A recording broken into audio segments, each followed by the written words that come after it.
A night in the Shire. It's the battle of the water. Shark v Dolphin. Friday night footy on Nine's Wide World of Sports.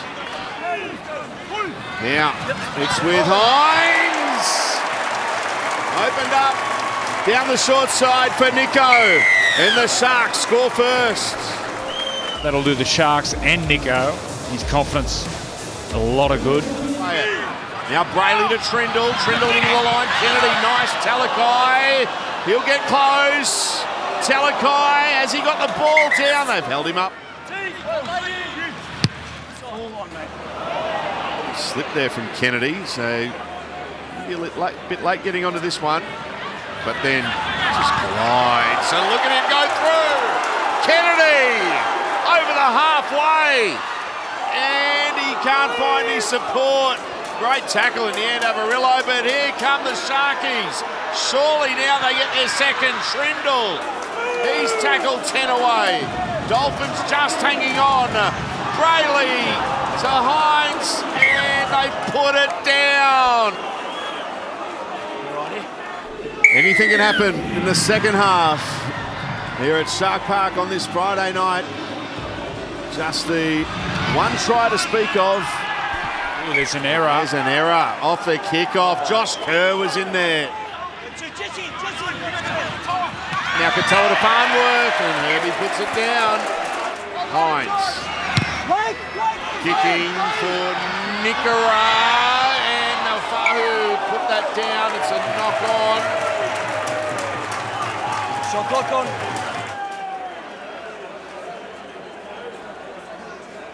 Brittany Okora touches the ball and then it hits the Dolphins' head. This is a knock on. The first breach is an escort from Herbie. The captain's challenge is successful. So successful challenge, concentration to make it an 8-point lead for the Sharks. He guides it through. Here come the Sharks. Brayley with the dummy, then eventually passes to Hines. Straight run from Wilton. He's tackled. Halfway through the set, go Cronulla. Hines, Burns, got away from the Nuelu. Stone and Avarillo affect the tackle a metre away. Brayley, Hines to Nicara, who gets a pass away. Ramian, they must score. They do score. Jesse Ramian gets the Sharks second.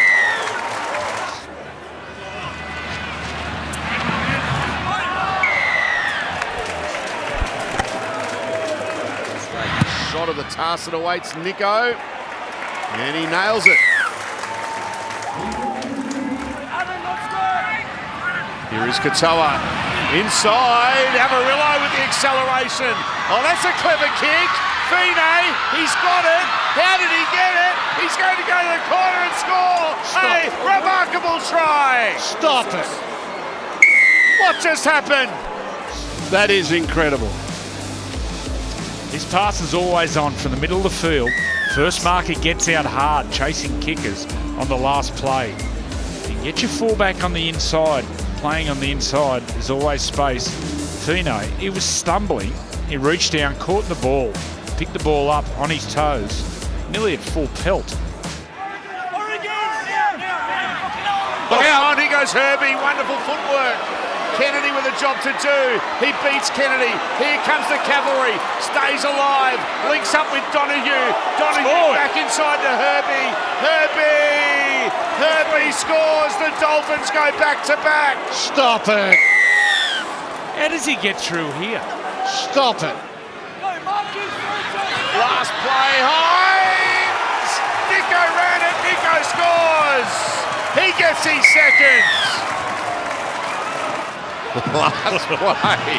Hines whips it past to Katoa. And as they say, Gus, going to send them home happy. Up Cronulla. Full time. It's up Cronulla.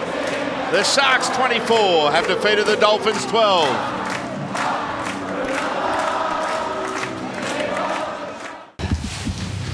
How important was that 2 points in terms of the context of the season?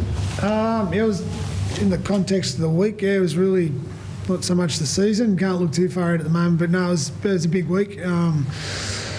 It was story of our season. We made it harder than it had to be as well. So it was they're a good side, and obviously they got Hammer to come back in there as well. So really physical game, and for the most part, two teams throwing down, and thought we were in control of the most of it, other than probably the back end of the first half, and then pretty quickly it shifted energy, but it was pleasing to come home with it.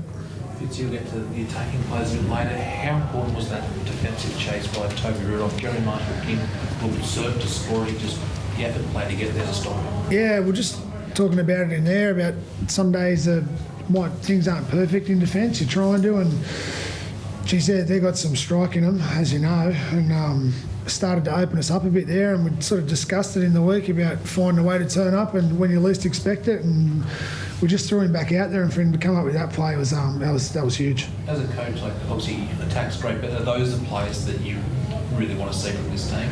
Yeah, we've had to steer off worrying about attack too much lately. Like we just, again, I thought last week against Melbourne, week before the bye, against Melbourne, we were far better defensively, and we ended up losing 30-6, so it knocks your confidence around a little bit. So tonight I thought it was a much better defensive performance, but it shows you how quick it can change in the NRL. Like two quick moments, like just two simple moments in time can shift the whole energy of your game. So it's nice to have a defensive moment to get back control, which was Toby's. And two quick moments in attack, Blake combined with Nico. Nico, especially in that first half, really took the line on. What did you make of his performance? Yeah, I thought he was strong, and he obviously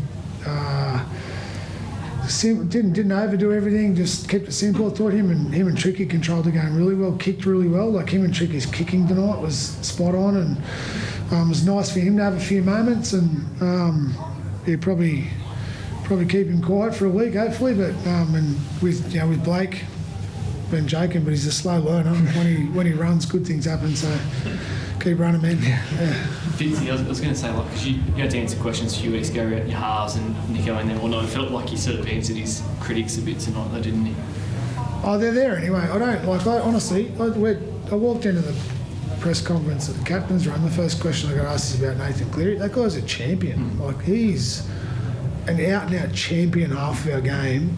He's won 4 comps in a row. Like, what else does that guy have to do? And to, like, what?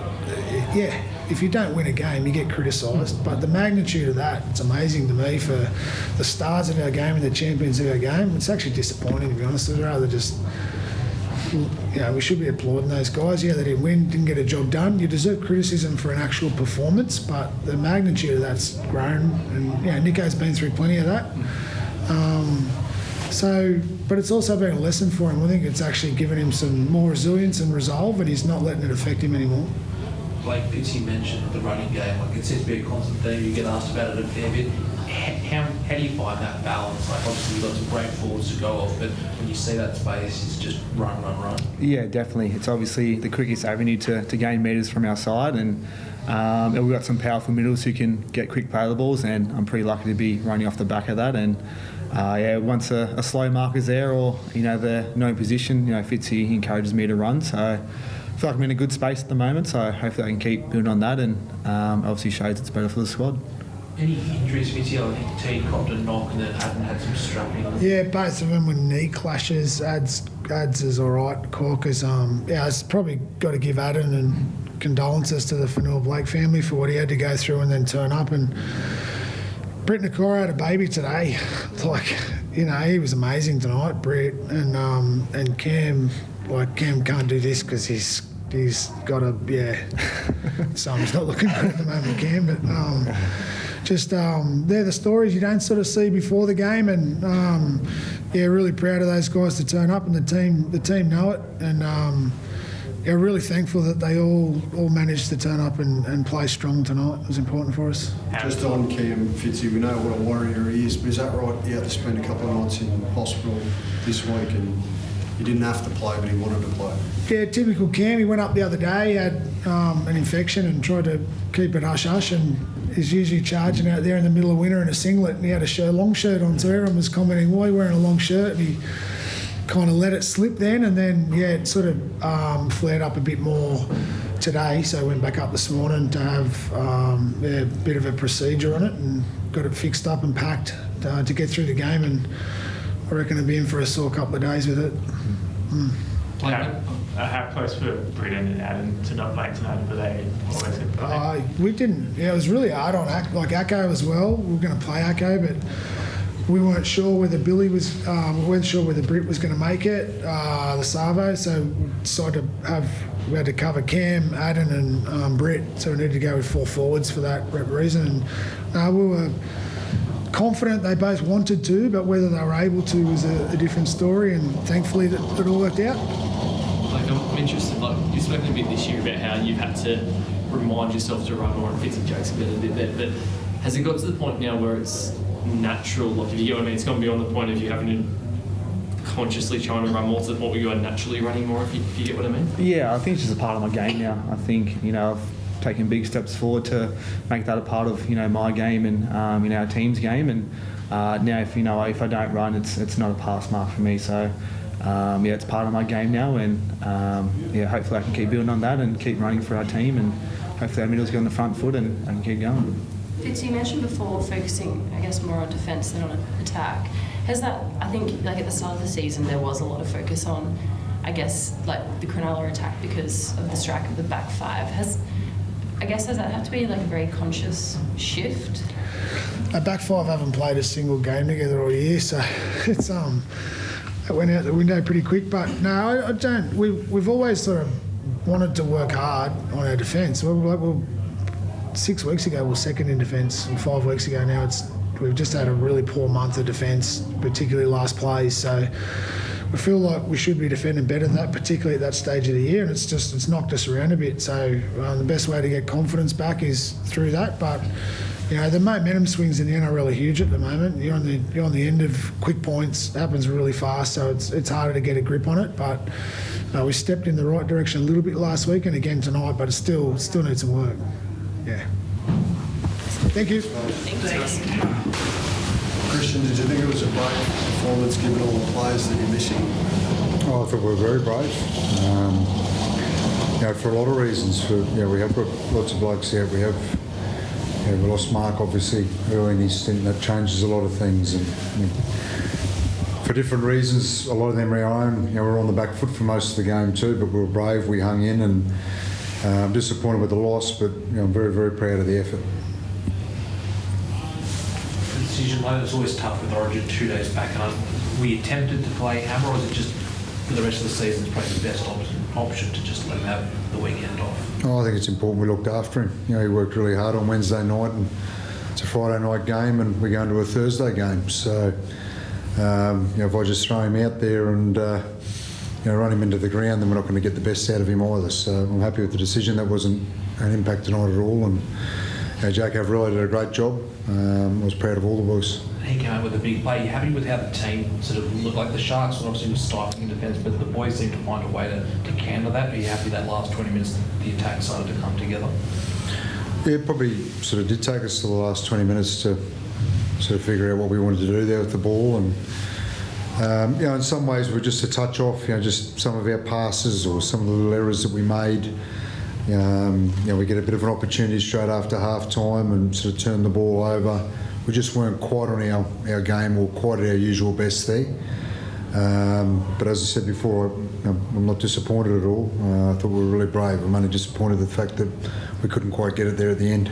Isaiah, how tough is it when they probably did well to take away your plan A, on the run to think of plan B and plan C to counter their rushing defence? Yeah, it was tough. But we still previewed it. As a spine, we're still good enough to try and react on the go. I just thought we weren't good enough, and I take ownership of that, just to, I guess, relieve a bit of pressure for that. My outside guys, I got caught a couple of times there on last sack. We just stuck with the ball, and just the way we turned over the ball. I guess that whole mindset, what that says to the Sharks, that we're ready to come in and ready to win it through, putting you in a corner and trying to win it through a cycle. So I just thought I was a little bit off there.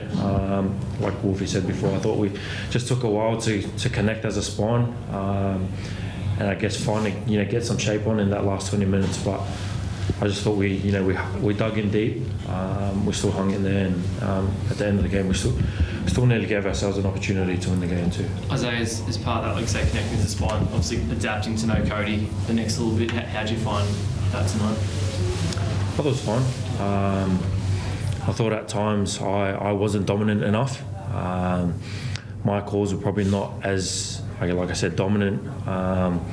And just being, I guess, that 7, I need to make sure I am dominant in that department. Just, telling our middles where I want them to get, or telling our edges what shapes we want them to run. But I thought between me and Sean, I thought we did take a while to connect. But I thought in that last 20 minutes, me and Sean were always talking in behind the shape, just to make sure we're connecting, whether it's a trio or to try and get Jake Averillo, Herbie, Max, likes of those guys involved in the footy.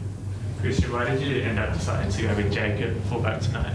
Say again, sorry? Why did you end up deciding to go with Jake at fullback? Instead of Hammer? Or? Instead of Trey.